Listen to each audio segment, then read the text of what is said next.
Mr. Gowdy. Thank you, Mr. Chairman. Good afternoon, Ms. Ingram. What is the legal authority by which a President can sui sponte decide to enforce or not enforce certain provisions of a law?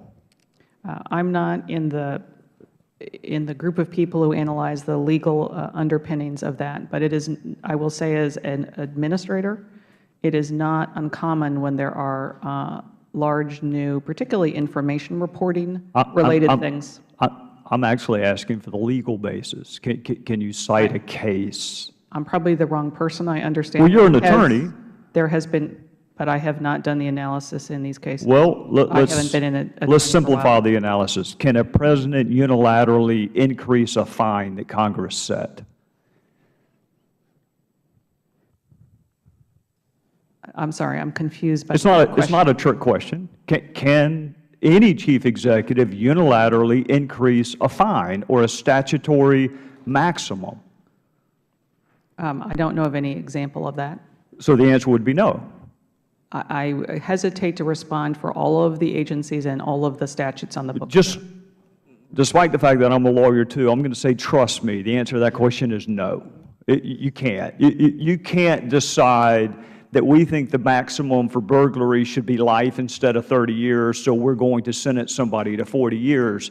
You can't do that. I understand, sir. All right. And you would also agree a President cannot unilaterally suspend a mandatory minimum. If the law says you have to spend 5 years in prison for a 924C violation, a President can't just decide he doesn't like that law and suspend it, correct?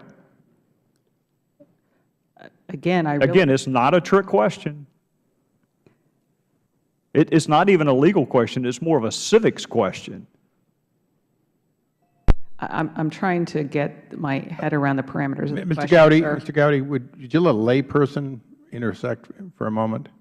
If the gentleman would be gracious enough to toll my time. I'll do my best. Thank you. As a layperson. Yes, thank you.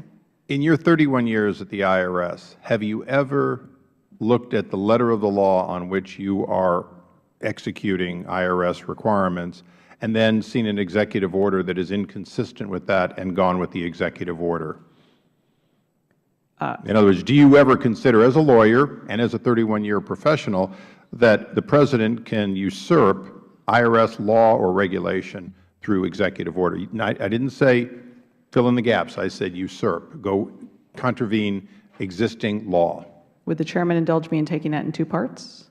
That would be the gentleman from South Carolina's decision. Well, my time's being told. Not anymore. I'm done. Well, may I respond? You may. Thank you. The executive order President part I don't understand in the question, but let me put that aside. I will say it is not uncommon in my 31 years, particularly when a statute is new or particularly when the constituency is having logistical, operational problems meeting their obligation under a statute, that the IRS has given people either additional time, an additional year, or tried to tailor on a temporary basis what people have to do with that statute. And my question is, what is the legal basis for that? What is the legal basis? Have you ever seen an instance when an executive unilaterally increased the marginal tax rate? No. Increase? No.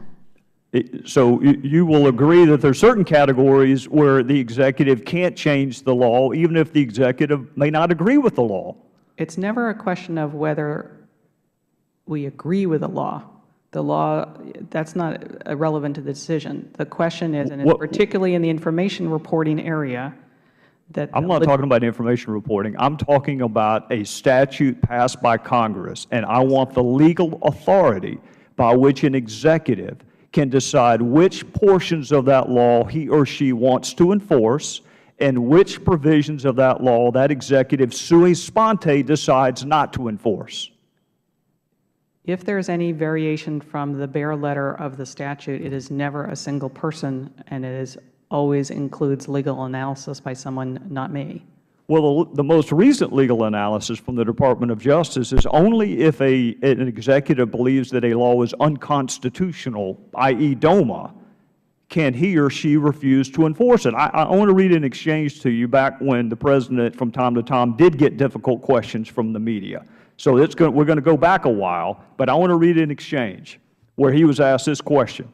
People question your legal and constitutional authority to delay the employer mandate. Did you consult with your lawyer? And this was the President's response. If you heard me on stage today, what I said was I will seize any opportunity I can to work with Congress to strengthen the middle class, improve their prospects, improve their security, but where Congress is unwilling to act, I will take whatever administrative steps I can in order to do right by the American people. I did not hear a legal authority for suspending the law. I heard a political justification. Did you hear a legal authority in his response? I don't know anything about his response, sir. Well, I just read it to you. Did you hear a legal justification for suspending certain provisions of the law? I only heard what you read. It speaks for itself. I can't really interpret it. Can you cite me a legal justification for determining which portions of a law you want to summarily turn off and turn on? I'm not familiar with anything in the way that we administer the tax code where we would be changing things in the way that you previously mentioned, changing a tax rate, increasing a tax amount, reducing a tax amount. The situations in which I've been involved, both in ACA and prior to ACA over the years, have had to do with taking into account requests from the community who need more time or more logistical help in meeting their obligations under the So your testimony is there is no provision of the ACA which was passed by Congress that is not being implemented precisely as it was passed by Congress. Is that your testimony? as we understand it to be passed by Congress. What does that mean, as we understand it? I respect. Have you failed to meet any deadlines? Has any portion of the ACA as passed not been implemented on the timetable under which it was passed? The gentleman's time has expired. The gentlelady may answer. Thank you, Chairman. There are several provisions where, at the request of the taxpayer community, we have taken into account their need to have a delayed phase-in of provisions passed by Congress. I would point you to the W-2 provisions, which were logistical administrability requests from the community, and the information filing requirements for employers and insurers were based on extensive and persuasive requests from them that they needed more time to arrange their data and build their systems. The actual employer tax can't be figured out without some of that reporting. Mr. Chairman, I would ask unanimous consent to ask just one more question because something in her response prompted another question. Without objection, so ordered. You said you had heard from the taxpayer community. I'm not familiar with that entity in our tripartite branch of government. How about Congress? My question is, what is the role of Congress when the executive decides he or she wants to sui sponte, not enforce a provision of law heretofore passed? Not the taxpayer community. What's the role of Congress? Congress, from time to time, will enact statutes with due respect to this body that the community tells us are difficult to administer on that exact time frame. We try to listen to the community. We do not always do what they ask, but where it's reasonable to us and we think that it's a temporary accommodation and does not do lasting damage to the actual enactment of Congress and the ongoing implementation and phase-in of the law, we will take their views into consideration. And we take very seriously our obligation to listen to that community as part of our job. Mr. Chairman, I'm out of time. I just find it stunning. I literally found that answer stunning, and it's hard to stun me that an executive branch entity would not enforce the law because some constituency group decided it was hard to implement it. That is not the way this works. Either Congress changes it or you live with the consequences of it. But can you imagine the community just deciding they didn't like some other provision of our criminal code being enforced?